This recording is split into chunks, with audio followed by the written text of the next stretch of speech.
So I guess first question being, can you just give a general description of kind of the science behind the erosional issue to the communities on Pawleys Island?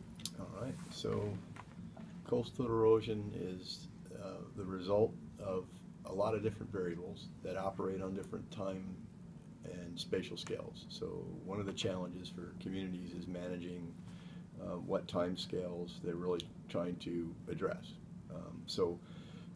If you think of the beach itself as a budget, there's sediment that comes in, there's sediment that comes out, and if there's more being lost from the system than gaining, then the system makes up for that by migrating landward and waves and currents exhuming sediment and replenishing the beach. So that's part of the process of erosion.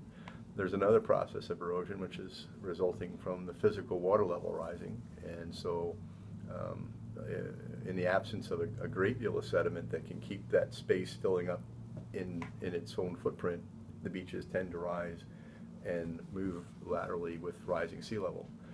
The influence of sea level is a tough thing to extract out because it's happening at this kind of level per year. Okay, the variation in the monthly rate of sea level or a level of sea level over the course of a year is this much. The change in sea level in a storm, a northeaster comes by for a day or two, might be 1.5 meters or so, or meter.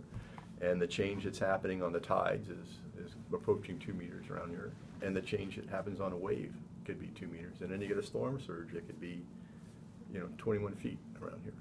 So all those things are happening on different time and spatial scales, and the beach is very dynamic. It moves back and forth. So if you were to measure, just the subaerial beach in front of the dunes to the surf zone, it's moving all the time, every day. Builds up, goes down.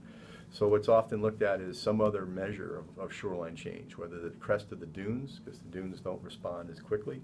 They're generally out of the day-to-day variabilities. They get hit during storms and recover more slowly. So often people will map the dunes or some other feature that is less dynamic and see how that tracks over time. So if you go to the USGS Coastal and Marine Program, they've got all the national shorelines that have been mapped for 100 years, and you easily tab over and it will give you what's the change in the last 100 years. What's the change of these 4 or 5 surveys over the last 100 years? Is there a trend and whatnot?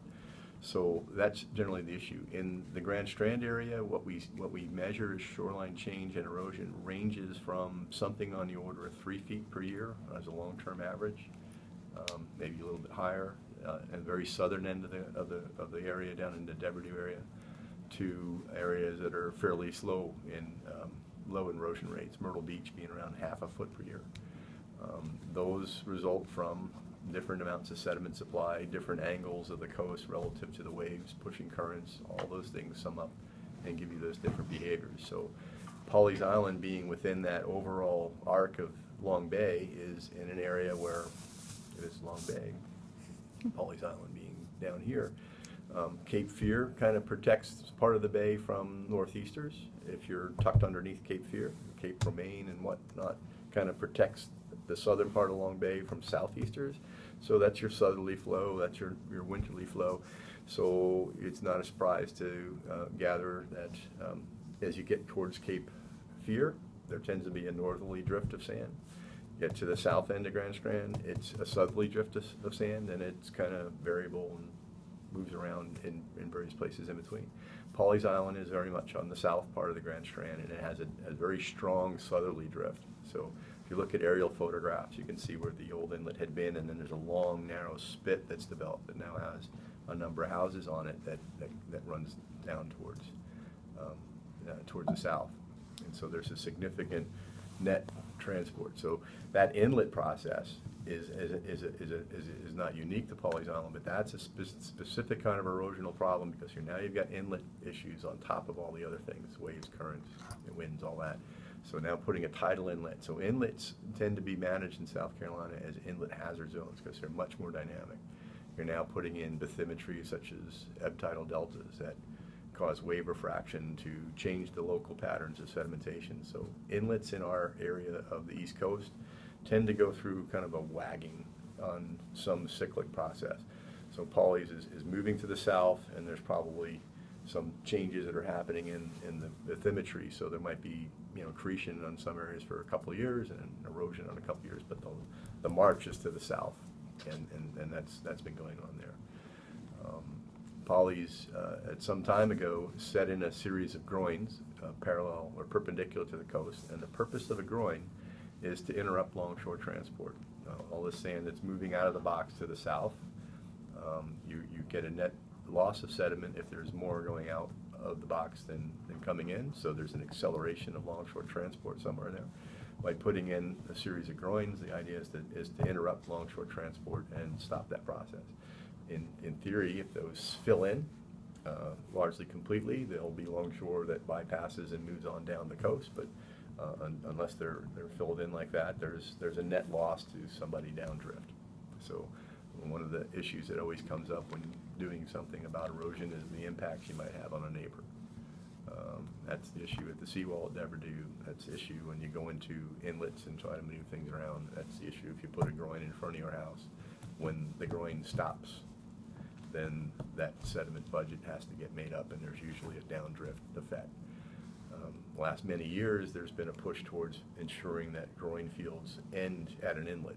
Seeing the inlet's already dynamic, and we'll just let all the deficit be made up there. So it's a question as to whether it's accommodated in the inlet or you're still handing off the deficit downdrift. So it's, everyone's arguing about these things.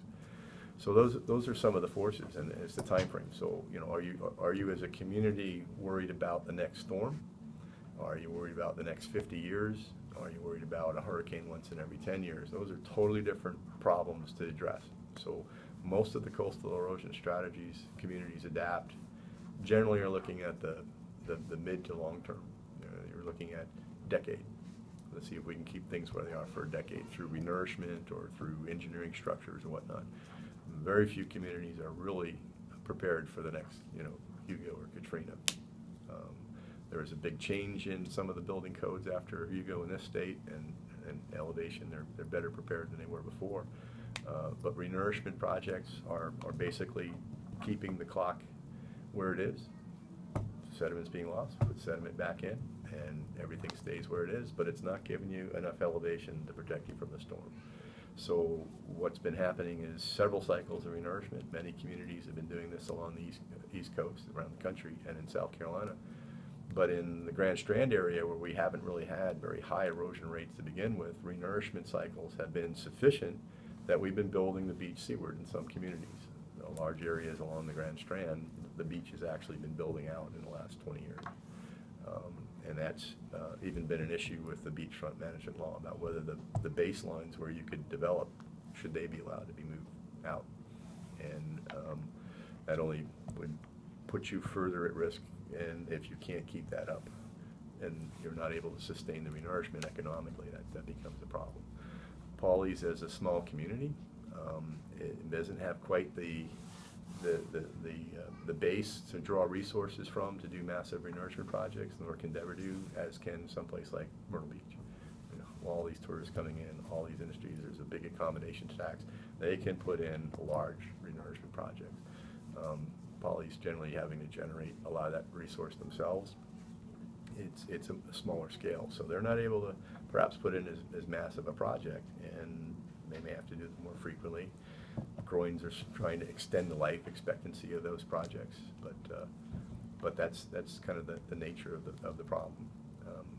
It's interesting on decadal scales. You might have more erosional pressure for one decade than the next, as you've got kind of change in storm patterns and change in whatnot. So what might be a good design today may be not as efficient in the next decade because of just the forces that you're going to be facing can be different on a decadal basis. So that makes it a little troubling to manage. One of the biggest risks that Pawleys had is what happened in Hurricane Hugo. Is the island broke through.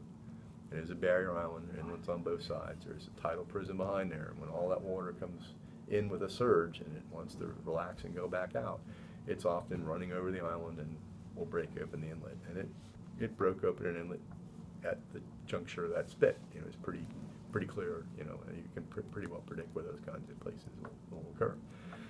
So that's one of the particular hazards, particularly along that southern exposed area of the spit. And it's a very narrow spit. You don't have a lot of width, so think about as time goes by, sea level's rising, the island is flooding from the back, and it's facing erosional pressures from the front, and that is a source of concern. We can be nourished on the front of the island, but eventually, if we don't do anything about elevation on the backside, the island's getting thinner and thinner and thinner and more vulnerable in the long term. I think you had a couple of good questions. Yeah, I was curious if there's collaboration between federal, state, and local governments on these issues, and are they working together for erosion issues, or is it more just kind of reliant on the local governments, or how does that? Well, you have to determine not just the jurisdictions, but what are their interests, right? So the federal government does an awful lot of funding into renourishment projects and coastal erosion projects, but their goal or their objective is really to protect public infrastructure. If this beach was allowed to erode and a hurricane comes in and it breaks, sewer lines, roads, all that stuff, that's public infrastructure. So they generally have a higher emphasis on being a storm protective process. At the state level, some of that for sure, because there's state resources into those, but there's also interruptions to businesses and whatnot. They want to protect that. But in an area, particularly here in South Carolina, the beaches are an enormous economic engine. So one might design a beach to protect from a hurricane very differently from one to have a lot of tourists come to it. You want to have a wide beach that people can be on at high tide. If you're going for hurricane protection, you might want to have a really high dune system. So those designs end up being a bit of a compromise sometimes.